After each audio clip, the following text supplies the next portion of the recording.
यमाला परत पाठवून मृत्यूच्या दारातून परत आल्या त्या आशाताई बुचके। शिवसेनेकडून 2019 ची विधानसभेची उमेदवारी मलाच मिळणार अशी जबरदस्त आशा बाळगणाऱ्या आशाताई बुचके, परंतु आमदार शरददादा सोनवणे यांना शिवसेनेमध्ये प्रवेश देऊन 2019 ला शिवसेनेची उमेदवारी आपल्याला मिळणार नाही हे जवळजवळ आशाताई बुचके यांना पटलेलं आहे। अजून 2019 ची विधानसभेच्या निवडणुकीला वेळ आहे, अगोदर आहे ती लोकसभेची निवडणूक।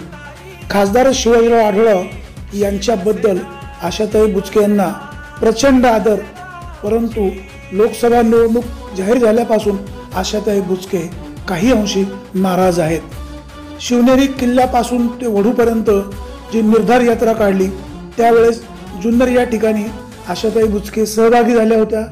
नारायणगाव या ठिकाणी आशाताई बुचके गटाने मोठी गर्दी करून खासदार शिवाजीराव आढळराव यांना आपली ताकद दाखवली होती। आशाताई बुचके जर नाराज राहिल्या तर याचा फटका लोकसभा निवडणुकीमध्ये बसू शकतो आणि म्हणूनच आशाताई बुचके यांची नाराजी दूर करण्यासाठी पक्षाचं एखादं राज्यस्तरीय पद देता येईल का याबाबतचा विचार खासदार शिवाजीराव आढळराव व वरिष्ठ नेते करीत असल्याचे समजते। दरम्यान आशाताई बुचके यांना पक्षाचं एखादं वरिष्ठ पद दिलं तर आशाताई बुचके यांची नाराजी दूर होऊन त्या प्रचारामध्ये सक्रिय होऊ शकतात व जुन्नर तालुक्यामध्ये शिवसेनेला चांगल्या प्रकारे मताधिक्य मिळवून देऊ शकतात। पाहूया शिवसेनेचे वरिष्ठ नेते आशाताई बुचके यांना कशा प्रकारचा न्याय मिळवून देतात। शोध बातमीचा, ध्यास सत्याचा, आपण पाहत राहा फक्त विघ्नर टाइम्स। काय लागतंय, आपण 15 वर्ष कष्ट केले आणि काल येणारे आज जर म्हणत असतील की आम्ही खासदार होणार, हे शक्य आहे का? हे होऊ शकतं का?